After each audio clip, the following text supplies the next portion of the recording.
ஐயா வணக்கம். வணக்கம். கலியுகத்தினுடைய கண்கண்ட கடவுள் கருணாமூர்த்தி வாடியோருக்கு வாழ்வளிக்கும் வள்ளலாக இருக்கக்கூடிய எம்பெருமான் முருகப்பெருமானை மனதார வணங்கி என் குலதெய்வத்தை தொழுது வணங்கி பக்தி உணர்கள் அனைவருக்கும் என் மனமார்ந்த சஷ்டி பெருவிழா வணக்கங்கள். உங்களுக்கு வணக்கம் வணக்கம் வணக்கங்க. சந்தோஷம். கடந்த எபிசோட்ல வந்து நிறைய விஷயங்கள் பேசியிருந்தோம். மக்களுக்கு வந்து பெரிய ஒரு வரப்பிரசாதமா இருந்துச்சு. அவங்க மனசுக்குள்ள இருந்த கேள்வி எல்லாத்தையும் முன் வச்சிருந்தோம்.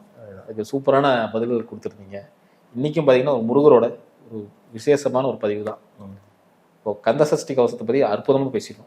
அதில் நம்ம அதே மாதிரி முருகனின் 6 படை வீடுகள் அது வந்து நிறைய பேருக்கு இன்னைக்கு கொஞ்சம் ஒரு குழப்பம்லாம் இருக்குது. அதை கொஞ்சம் டீட்டெயிலாக கொஞ்சம் பார்த்துருவோம். அப்படிங்கிற மாதிரி 6 படை வீடுகள்னு சொல்லும்போது ஒவ்வொரு படையும் ஒவ்வொரு கோயிலை குறிக்குது. ஸோ அப்படி ஒவ்வொரு கோயில்ல இருக்கு ஒவ்வொரு பிரச்சனைகள் இருக்கு. ஆமாம். ஸோ இந்த கோயிலுக்கு போனால் இந்த பிரச்சனைகள் நிவர்த்தி ஆகும், இந்த கோயிலுக்கு போனால் இந்த பிரச்சனைகள் நிவர்த்தி ஆகும் அப்படிங்கிற விஷயத்தை பற்றி ஃபுல்லாக பார்க்க போறாங்க. அதுக்கு முன்னாடி 6 படை வீடுகளை பற்றி கொஞ்சம் சொல்லுங்க. அறுபடை அப்படிங்கிற ஒரு கான்செப்டே திருமுருக ஆற்றுப்படை நக்கீரர் தான். அவர் இந்த திருமுருக ஆற்றுப்படை எழுதுறதுல இந்த 6 கோயில்களை மென்ஷன் பண்ணி நம்ம அறுபடை அப்படிங்கிறது வருது. இந்த அறுபடை அப்படிங்கிறதுக்கு நம்முடைய உடம்புல இருக்கக்கூடிய 6 சக்கரங்கள் அறுபடைகளாக இருக்கிறது. குறிப்பா நம்முடைய ஆரம்ப நிலை சக்கரமாக இருக்கக்கூடியது மூலாதாரம். மூலாதாரத்திற்கு திருப்பரங்குன்றம். அதுக்கு அடுத்ததாக இருக்கக்கூடிய சக்கரம், அதாவது மூலாதாரங்கிறது ஆசன வாய்க்கும் இனப்பெருக்குறுப்பு நடுவில் இருக்கக்கூடிய ஒரு சக்கரம். சுவாதிஷ்டானம் இனப்பெருக்குறுப்பு மேலக்கூடிய சக்கரம் அடுத்ததாக. அதுக்கு அடுத்ததாக தொப்புள்ள மணிப்பூரக சக்கரம். அதுக்கு அடுத்ததாக வரக்கூடிய சக்கரம் வந்து பாத்தீங்கன்னா அநாதக சக்கரம். அதுக்கு அடுத்ததாக விசுச்சி சக்கரம். அதுக்கு அடுத்ததாக வரக்கூடிய ஆக்ஞை சக்கரம் என சொல்லக்கூடிய ஒரு 6 சக்கரங்களினுடைய அடிப்படையில் இருக்கக்கூடியது அறுபடைகள் அப்படிங்கிறது. அதுல இந்த ஒவ்வொரு சக்கரத்திற்கும் ஒவ்வொரு படை வீடு, அந்த ஒவ்வொரு சக்கரத்திற்கு உண்டான பிரச்சனை நிவர்த்திக்கு ஒரு படை வீடு, ஒவ்வொரு சக்கரவர்த்தியும் ஆக்டிவேட் பண்ணி ஒவ்வொரு சக்கராவும் நம்ம ஆக்டிவேட் பண்ணி குண்டலியை அடைவதற்காக அந்த அறுபடை வீடுகள் அப்படிங்கிறது. அருமையா சொன்னீங்கய்யா. இப்போ அறுபடை வீட்டுல முதல் படையா இருக்கு சொல்லக்கூடிய திருப்பரங்குன்றம் அப்படிதான் நினைக்கிறேன். ஆமா, அதானுங்க. கரெக்ட் தான். கரெக்ட் தான். அதாவது திருப்பரம், அதாவது படை வீடு அப்படின்னா அது வந்து படை முருகப்பெருமான் படையில் திரட்ட வீடு அப்படிங்கிறதும் நம்ம ஒரு கணக்கு. குறிப்பாக திருப்பரங்குன்றம் தான் முருகப்பெருமான் வந்து சூரன் அந்த யுத்தம் பண்ணுவதற்கு முதல் டிஸ்கஷன்.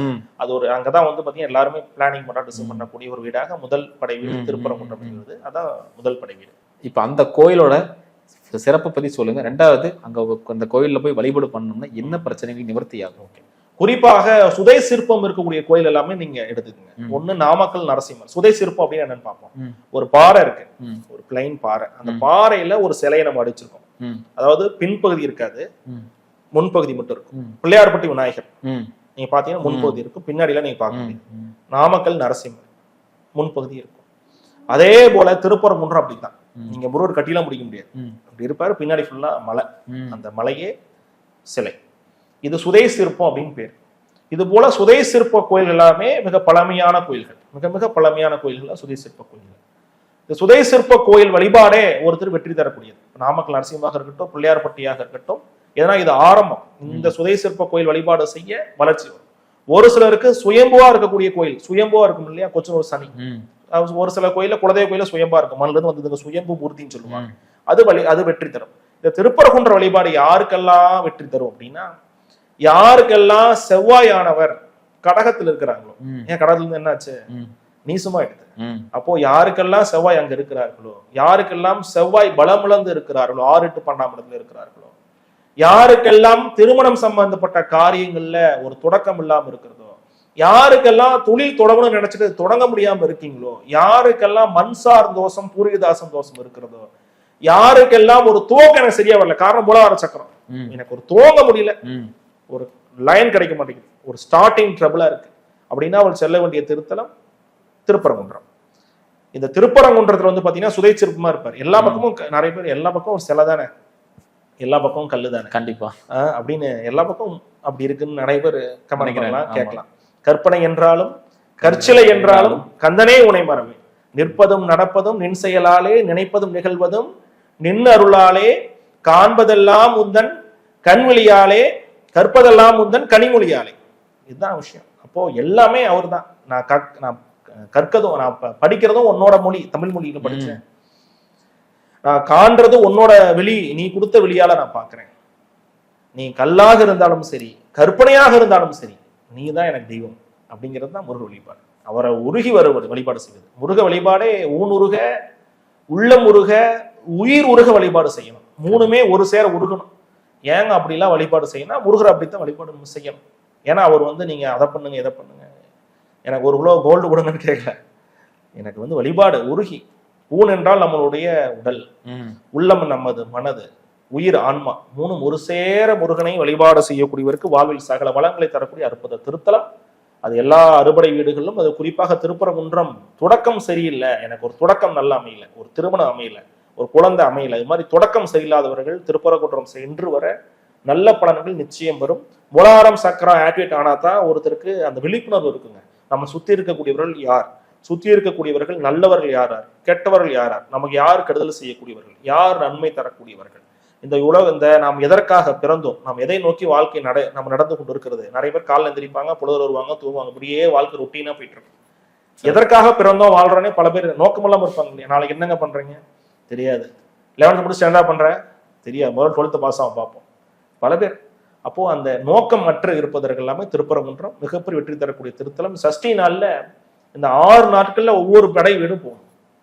முதல் நாள் திருப்பரங்குன்றம், 2ஆம் நாள் திருச்செந்தூர் போல ஒவ்வொரு படை வீடும் 6 நாளும் சென்று வரும், நல்ல பலன் வரும். சிறப்புங்க. திருச்செந்தூரோட திருத்தலத்தை பத்தி கொஞ்சம் சொல்லுங்க. அதே மாதிரி திருச்செந்தூர்ல போயிட்டோம்னா எந்த வித பிரச்சனைகள் தீருங்க? திருச்செந்தூர் அப்படின்னாவே பேச வந்து நாள் பத்தாது, பொழுது பத்தாது. திருச்செந்தூர் அவ்வளவு உள்ளடக்கிய ஒரு திருத்தலம். உங்களுக்கும் திருச்செந்தூருக்கும் மிகப்பெரிய ஒரு பந்தம் இருக்கு. ஆமா, திருச்செந்தூர் தான் நமக்கு எல்லாமே. அது பந்தத்தை தாண்டி அவர் தான் எல்லாமே.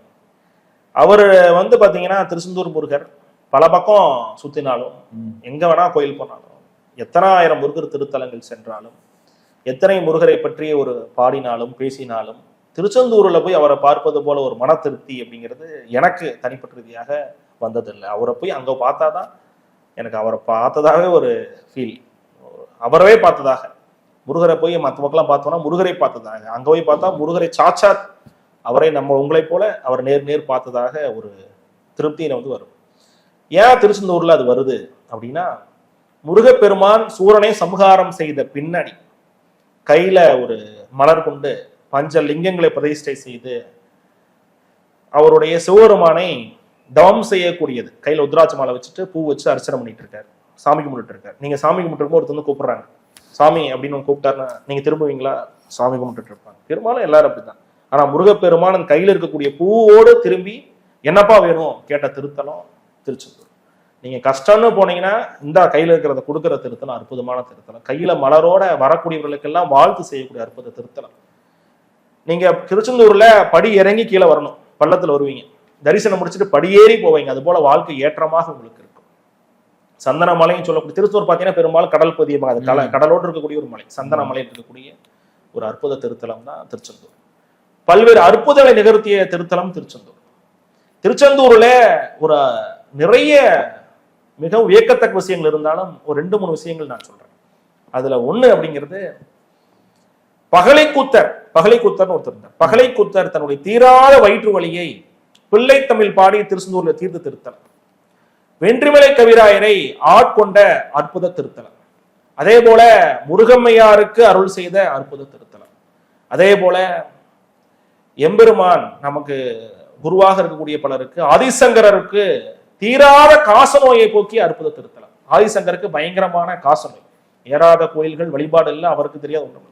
எல்லா பக்கம் போயும் திருப்தியாகாத பொழுது அம்மாளுடைய வாக்காக திருசீர் அலைவாயில் இருக்கக்கூடிய சிந்திலானோடு சென்று பார், காச நோய் தீரும் என்று சொல்லி ஆதிசங்கரர் இங்க நடைபயணமாக வந்து திருச்செந்தூர் கோயில்ல முருகப்பெருமான என்றாகும் பொழுது அந்த முருகப்பெருமானை பெருமாள் வழிபடுவதை பார்க்கிறார். பெருமாள் தன்னுடைய கரங்களை உயர்த்தி முருகனை வழிபாடு செய்யறதை பார்க்கிறது.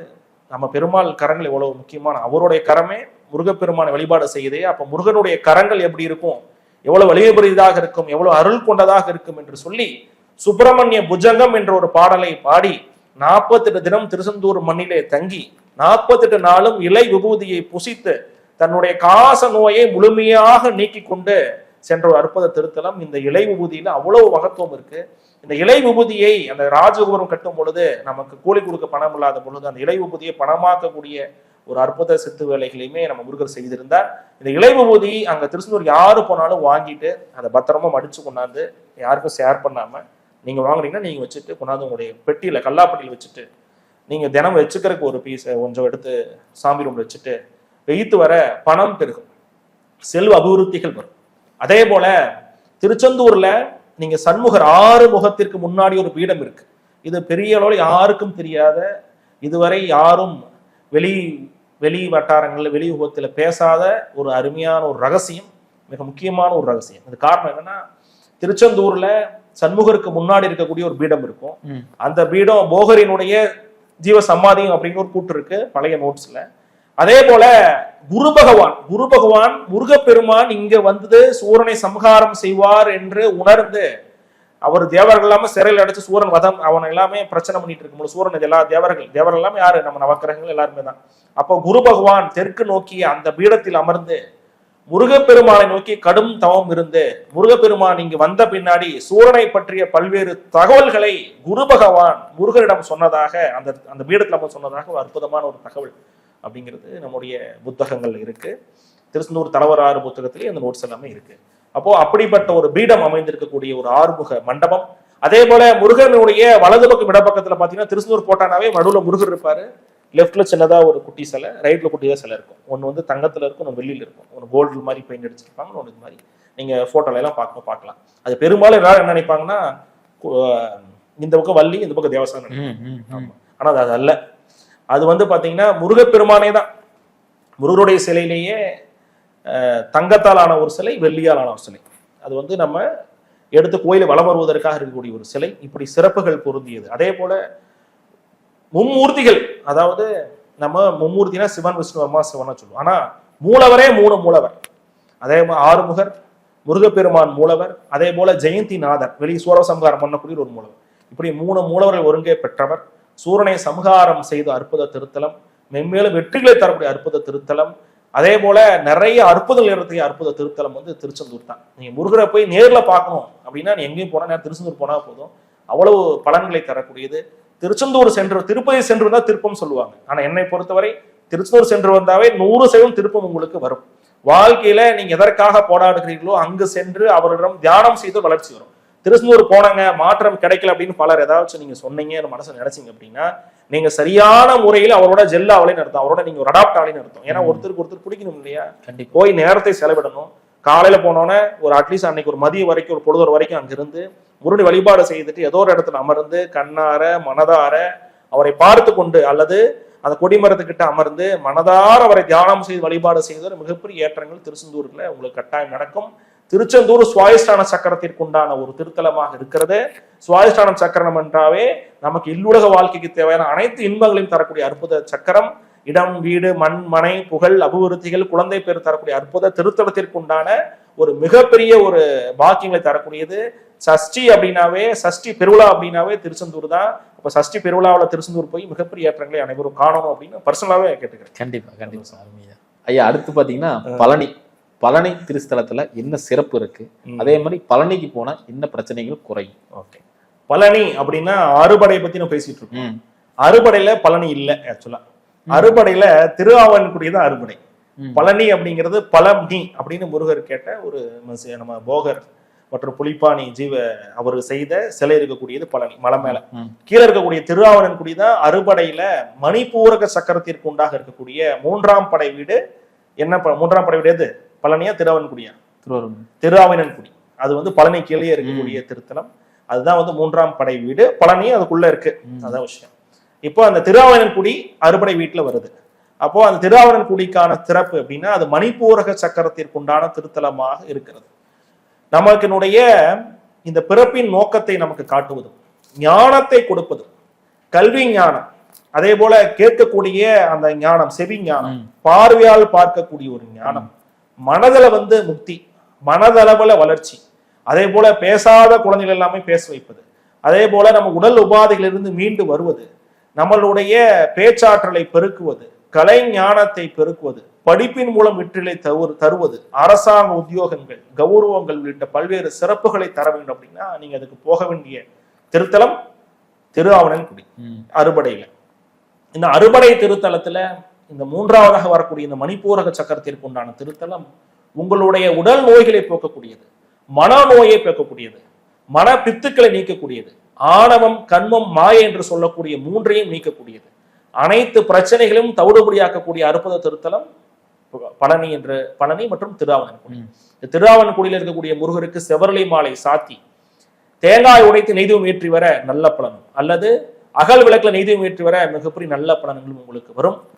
மணிப்பூரம் சக்கரத்துக்கு இந்த நம்ம திருஆவணக்குடி வழிபாடு செய்து வர, குறிப்பாக சஷ்டி காலத்தில் வழிபாடு செய்து வர மிகப்பெரிய ஏற்றங்களும் வெற்றிகளும் நம் அன்பர்களுக்கு வரும்.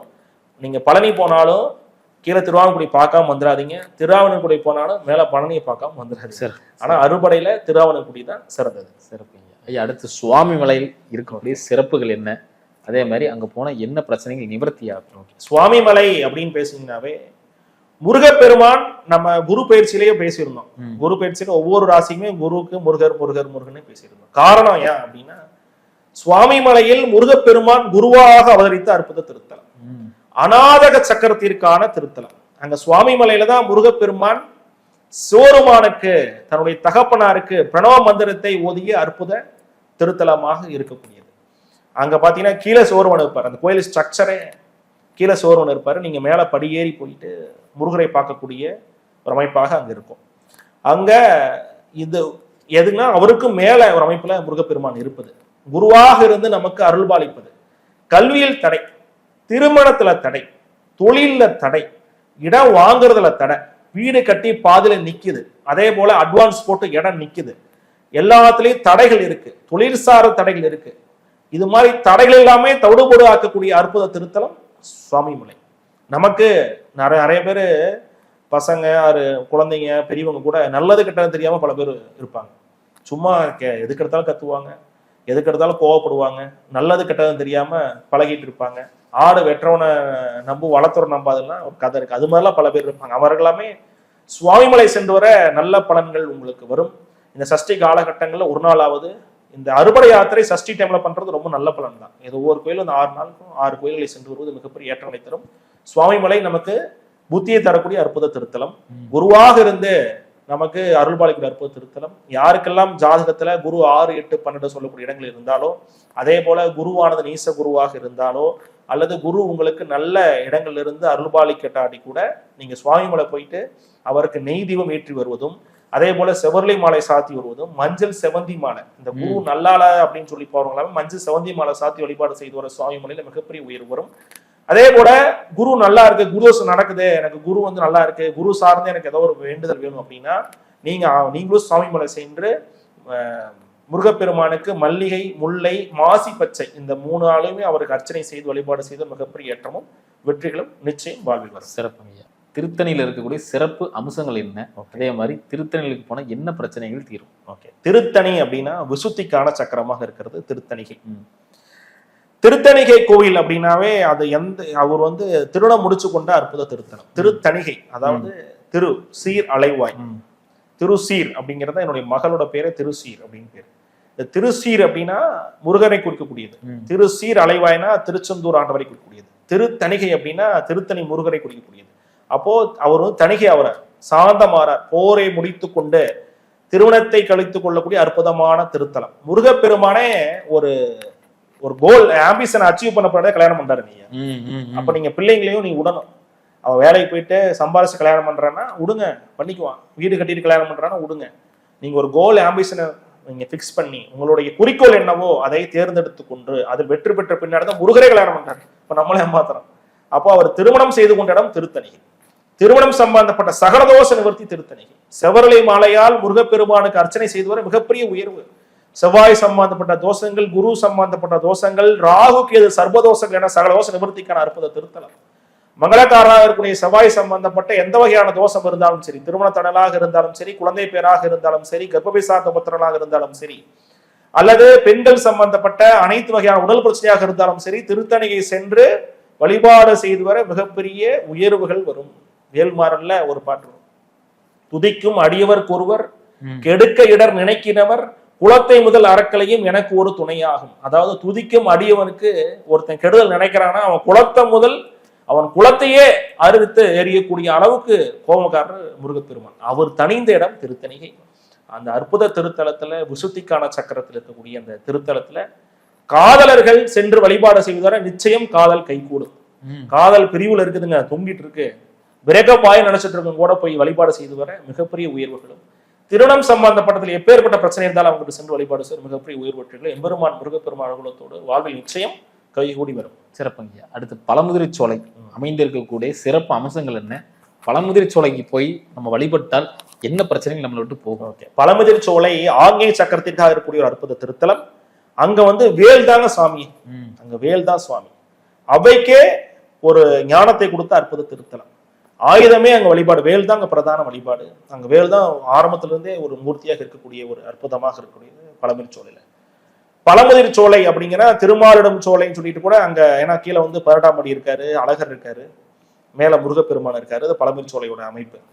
இந்த பழமுதிர் சோலையில சென்று நாம் வழிபாடு செய்து வர நம்முடைய கருமாக்கள் நிவர்த்தியாகி வரும். கருமா சார்ந்த தொந்தரவு, அதாவது நம்ம ஜாதத்துல பாக்குறோம், சனி சார்ந்த தொந்தரவு, மாந்தி சார்ந்த தொந்தரவு, சூரியன் சார்ந்த தொந்தரவு, நமக்கு வந்து நிறைய கருமா இருக்கு, உங்க ஃபேமிலி நிறைய கருமா இருக்கு, புத்தூர் சம தோஷம் நிறைய இருக்கு இப்படின்னு சொல்லக்கூடியவர்கள், அதே போல குலதெய்வமே தெரியாதவர்கள் எல்லாமே சென்று வழிபாடு செய்யக்கூடிய அற்புத திருத்தலம் பழமுதிர் சோலை. பழமுதிர் சோலையில வேல் பூஜை, வேல் அர்ச்சனை, சண்முக அர்ச்சனை செய்து வழிபாடு பண்ண மிகப்பெரிய உயர்வு வெற்றிகள் நிச்சயம் வாழ்நாளில் வரும். அங்க போய் முருகனுக்கு செவரளை பூ, முல்லைப்பூ, ஜாதிப்பூ, மல்லிகைப்பூ, மாசி பச்சை, மறிக்கொழுந்து, மருவு ஆகிய 6 இலையாலான 3, பூவாலான 3, மாசி பச்சை, மருவு, மறிக்கொழுந்து இலை, முல்லை, ஜாதி, மல்லிகை பூ, இலையாலான 3, பூவாலான 3, இது 6ஐயும் கொண்டு அவருக்கு வேல் அர்ச்சனை செய்து வழிபாடு செய்து வர வேலையில இருக்க தடங்கள் எல்லாமே பொடியாக்கி போகும். ரொம்ப நாளா வேலையில தடங்கள் இருக்கு, பழமுதிர் சோலை போயிட்டு வாங்க, மிகப்பெரிய வெற்றி. ப்ரொமோஷன் கிடைக்கல, ப்ரொமோஷன் எதிர்பார்த்தேன், ப்ரொமோஷன் தடங்கள் இருக்கு, அல்லது நான் எதிர்பார்த்த மாதிரி எனக்கு போஸ்டிங் கிடைக்கல, 100% வெற்றி வரும், 100% சக்சஸ். நம்ம போய் வழிபாடு செஞ்சுட்டு வந்தா கட்டாயம் நம்ம கைகூடி நம்ம கைமேல தரக்கூடிய அற்புத திருத்தலம். அதே போல நமக்கு இருக்கக்கூடிய பல்வேறு தடங்களை நிவர்த்தி செய்ய முடியாம கர்மா நிவர்த்தி செய்யக்கூடியவர். கர்மா நிவர்த்தி பண்றது பெரிய விஷயமாச்சே, நம்ம அதுதானே பிறந்த. கண்டிப்பா. அப்ப கர்ம நிவர்த்தி தரக்கூடிய அற்புத திருத்தலம். அவைக்கு சுட்ட பழம் வேண்டுமா சுடாத பழம் வேண்டுமா என்று முருகன் அமர்ந்து கேட்ட அற்புத திருத்தலம். முருகனுடைய திருப்பாதங்கள் பட்டு அவருடைய வாய் மொழிகள் அந்த காட்டுல இருக்கக்கூடிய அற்புதமான திருத்தலத்தை நீங்க போய் அவர் வழிபாடு செய்துட்டு மனதார உட்காந்து தியானம் பண்ணீங்கன்னா அவரை நிச்சயம் உங்கள் மனதில் உணரக்கூடிய ஒரு அற்புத திருத்தலமாக இருக்கு. காக்க காக்க கனகவேல் காக்க, நோக்க நோக்க நொடியிலின் நோக்க, பார்க்க பார்க்க பாவம் பொடிபட, பிள்ளி சூனியம் பெரும்பகை அகல, வள்ள பூத வளார்ச்சி செப்பைகள் அல்லல் படுத்தும் அடங்கா முனியும், பிள்ளைகள் தின்னும் புறக்கடை முனியும், கொள்ளிவாய் பேய்களும் குறவை பேய்களும், பெண்களை தொடரும் பிரம்மராசசரும் அடியனை கண்டால் அலறி கடங்கிட அப்படிங்கிறார். நான் அடியன், முருகனை கும்பிடக்கூடிய அடியன் நான், எனக்கு இது எந்த பிரச்சனையும் வராது. அதே போல நீங்க முருகனை கும்பிட்டீங்கன்னா செய்வனையாவது, ஏவலாவது, பில்லியாவது, சூனியமாவது எந்த பிரச்சனையும் வராது. அதெல்லாம் முருகனுக்கு ஆட்பட்டது. அவருக்கு வந்து பாத்தீங்கன்னா முருகனுடைய பாதத்துல இருக்கு, அதெல்லாமே அவர் தான் ராகுவ பாதத்துல வச்சிருக்காரு. மிகப்பெரிய உயர் தரக்கூடிய முருகனை கும்பிட்டா செய்வனையும் கிடையாது, பிள்ளையும் கிடையாது, என்றைக்கும் முருகன் அனுகூலம் தான். ஒரு வெற்றிகளை வரக்கூடிய அற்புத திருக்கடவுள் எம்பெருமான் திருச்செந்தூர் முருகப்பெருமான். சிறப்பு சிறப்பு, ரொம்ப அற்புதமா பேசுனீங்க, நிறைய விஷயங்கள் டீகோட் பண்ணி சொன்னீங்க. மீண்டும் அடுத்த காணொலியில் சிறப்பான பதிவுகளை பத்தி பார்க்கலாம். ஓகே, பக்தி விநாயகனுக்கும் மனமார்ந்த என்னுடைய நன்றிகள்.